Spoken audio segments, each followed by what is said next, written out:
Welcome to My Utmost for His Highest for April 3rd. If you had known, let's look at Luke 19, verse 42. Luke 19, 41 and 42 says, "As he approached Jerusalem and saw the city, he wept over it and said, 'If you, even you, had known on this day what would bring you peace, but now it is hidden from your eyes.'" If you had known. Jesus entered Jerusalem triumphantly, and the city was stirred to its very foundation. But a strange God was there, the pride of the Pharisees. It was a God that seemed religious and upright, but Jesus compared it to the whitewashed tombs, which indeed appeared beautiful outwardly, but inside were full of dead men's bones and all uncleanliness. Matthew 23:27. What is it that blinds you to the peace of God in this your day?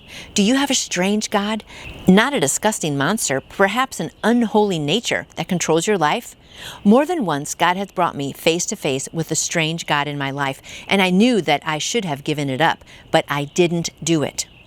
I got through the crisis by the skin of my teeth, only to find myself still under the control of that strange God.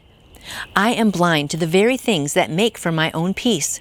It is a shocking thing that we can be in the exact place where the Spirit of God should be having His completely unhindered way with us, and yet we only make matters worse, increasing our blame in God's eyes. If you had known, God's words here cut directly to the heart with tears of Jesus behind them. These words imply responsibility for our own faults.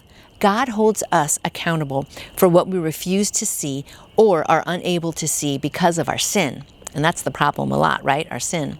And now they are completely hidden from our eyes because you have never completely yielded your nature to Him. Oh, the deep, unending sadness for what might have been. God never opens the doors that have been closed. He opens other doors, but He reminds us that there are doors which never have been shut, doors which have no need to be shut.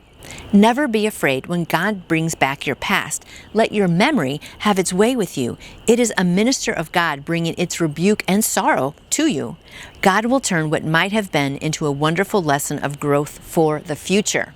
And isn't that true? I mean, we really just need to, repent of things and then just look at how we can change that and have it be for our future. But, God is just calling us to Himself, and He really wants us just to be following Him. And I'm going to go back and read that one thing again. What is it that blinds you to the peace of God in this your day? Do you have a strange God? Not a disgusting monster, but perhaps an unholy nature that controls your life?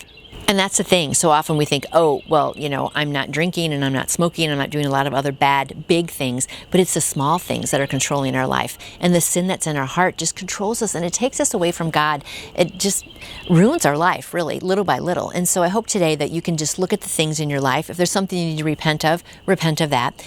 God will help you get through those hard times. And just know that Jesus' sacrifice, that's provided the way that we can be forgiven. So don't let the sin in your life or the bad things you've done just control your life. Give them over to God, and He can free you to have a life of grace and peace. I hope that is your joy today, knowing that you've been forgiven and you can have grace and peace in your life. And I'll see you back here tomorrow. You can order your own copy of the My Utmost for His Highest devotional book by going to utmost.org. And I would love to answer any questions you may have about faith in Jesus. Just email me through my website, nancyjoytoyou.com. And I hope you go out and shine for Him today. See you tomorrow.